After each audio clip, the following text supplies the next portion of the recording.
બસ Himali almost ઠીક થઈ જવા આવ્યો છે, એટલે બાકીની વસ્તુ એમાં નાખી લઈએ.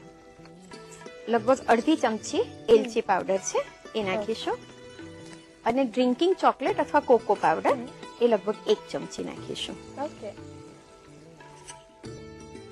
આનું પ્રમાણ ઓછું અથવા વધારે પણ કરી શકીએ. અચ્છા, કલર સરસ આવી ગયો. અને ચીકુની સાથે કોકોનું જે કોમ્બિનેશન છે એ સરસ લાગે છે. હા, બહુ જ સરસ લાગે છે. ચીકુની સાથે ચોકલેટનું કોમ્બિનેશન બહુ જ સરસ જતું હોય છે. અને આપણે એક સ્વીટ ડિશ તરીકે નહીં પણ એક ડિઝર્ટ તરીકે સર્વ કરવાની છે. ચીકુનો હલવો છે એઝ ઇટ ઇઝ એક સ્વીટ છે, એને બનાવીને પહેલેથી ભરીને મૂકી રાખી શકાય, અને ફ્રીઝમાં લગભગ અઠવાડિયું 10 દિવસ પણ એને કંઈ ના થતું હોય. અને આઈસ્ક્રીમ પણ ફ્રીઝમાં મૂકી રાખેલો હોય, એટલે બંનેનું કોમ્બિનેશન કરીને એક ઇન્સ્ટન્ટ એને ડિઝર્ટ તરીકે આપવું તો ડિઝર્ટ તરીકે આપી શકીએ, અને એકલા હલવા તરીકે બી સર્વ કરવું હોય તો જમણની સાથે સાઈડ ડિશથી માંડી અને નાસ્તાની ડિશમાં પણ ચીકુનો હલવા તરીકે જઈ શકે. તમે કહો કે આપણે આઈસ્ક્રીમ સાથે સર્વ કરીશું તો બંને ઠંડુ જ સર્વ કરવાનું હોય છે કે એક ગરમ એક ઠંડુ એવી રીતે? ના, બંને ઠંડુ જ કરીશું આપણે સર્વિંગ, પણ હોટ સર્વિંગ તરીકે પણ આને લઈ શકાય છે કે ગરમ ચીકુનો હલવો, ઠંડો આઈસ્ક્રીમ, અને એનું સર્વિંગ પણ થઈ શકતું હોય. ગેસ બંધ કરી દઈશું. અને આપણે જયારે સર્વિંગ કરવાનું છે ત્યારે આઈસ્ક્રીમની સાથે કરવાનું છે, એટલે એને બહુ જ ઘટ નથી કરતા. આ ઠંડો થશે એટલે થોડોક ઘટ તો થઈ જશે, પણ આઈસ્ક્રીમની સાથે એની જે કન્સિસ્ટન્સી હોય એ સેટ થાય એના માટે થોડોક એને આવો લચકા પડતો રાખવાનો છે. હવે આને ઠંડો થવા દઈશું. એના માટે એક બાઉલમાં કાઢી લઈએ.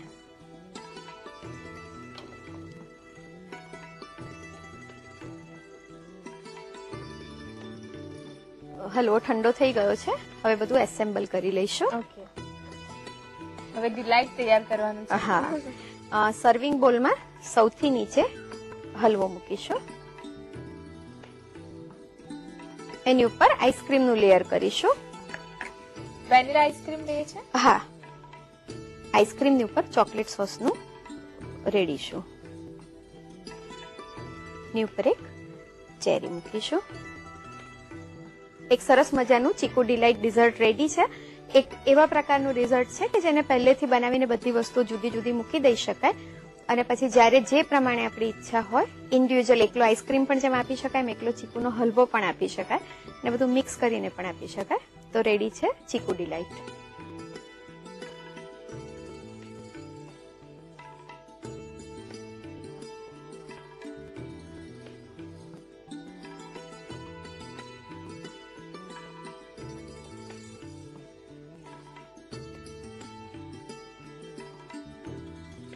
આજે તો ભાઈને ભાવતા ભોજન જમાડવાના હશે, ખરું ને? તો બસ આ વાનગીનો એમાં ઉમેરો કરી દેજો. ચીકુ ડિલાઇટ બનાવવા માટે જોઈશે ઘી 1 ટીસ્પૂન, ચીકુ 250 ગ્રામ, દૂધ 200 મિલીલીટર, મોળો માવો 100 ગ્રામ, દળેલી ખાંડ 75 ગ્રામ, ઇલાયચી પાવડર અડધો teaspoon, cocoa powder 1 teaspoon, vanilla ice cream જરૂર મુજબ, ગાર્નિશિંગ માટે ચોકલેટ સોસ અને ચેરી.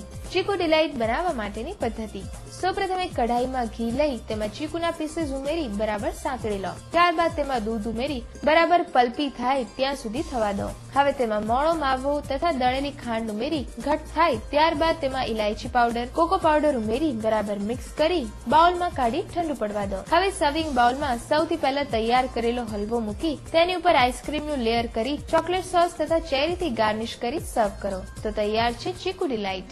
આજના દિવસે